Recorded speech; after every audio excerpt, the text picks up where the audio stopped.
Hello, welcome back to our channel శృతి.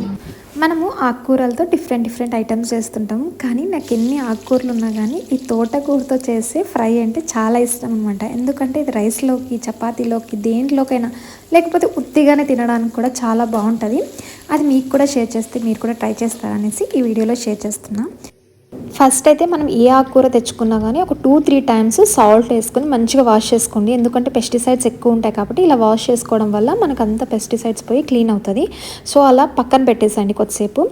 ఇంతకుముందు మనం ready చేసుకున్న తిరుగుబాతులోకి ఈ ఆకుకూర వేసేసేయాలి. ఇందులోకి కారం పొడి అండ్ పసుపు కూడా వేసుకోవాలి.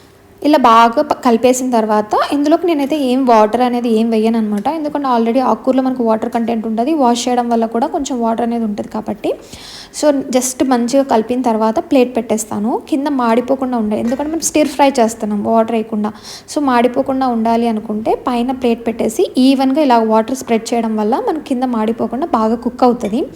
సో లో ఫ్లేమ్లోనే పెట్టి చేయండి ఎప్పుడు కూడా. కానీ ఏదైనా కానీ మనం ఆయిల్తోనే ఫ్రై చేయాలనుకుంటే ఇలానే చేయండి.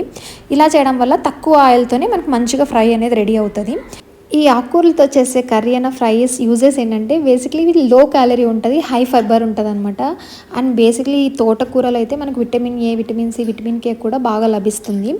ఫైబర్ సోర్స్ అనేది మనకు ఫ్రూట్స్, వెజిటేబుల్స్తో పాటు ఆకుకూరలో కూడా వస్తుంది. వాటిలో అయితే క్యాలరీస్ ఎక్కువ ఉంటాయి, వీటిలో క్యాలరీస్ తక్కువ ఉంటాయి. అదొక బెనిఫిట్ అనమాట. సో అంతే, ఆల్మోస్ట్ కుక్ అయిపోయింది మన ఫ్రై అయితే. చూడండి ఎక్కడ కూడా మనకి అతుక్కోవడం, మాడిపోవడం జరగలేదు. ఒక చుక్క వాటర్ కూడా వేయలేదనమాట. ఇలా ట్రై చేసి చూడండి, మీరు కూడా ఆకుకూరని చాలా ఇష్టంగా తింటారు. అంతే, మీకు నచ్చితే లైక్ చేయండి, షేర్ చేయండి and subscribe to our channel.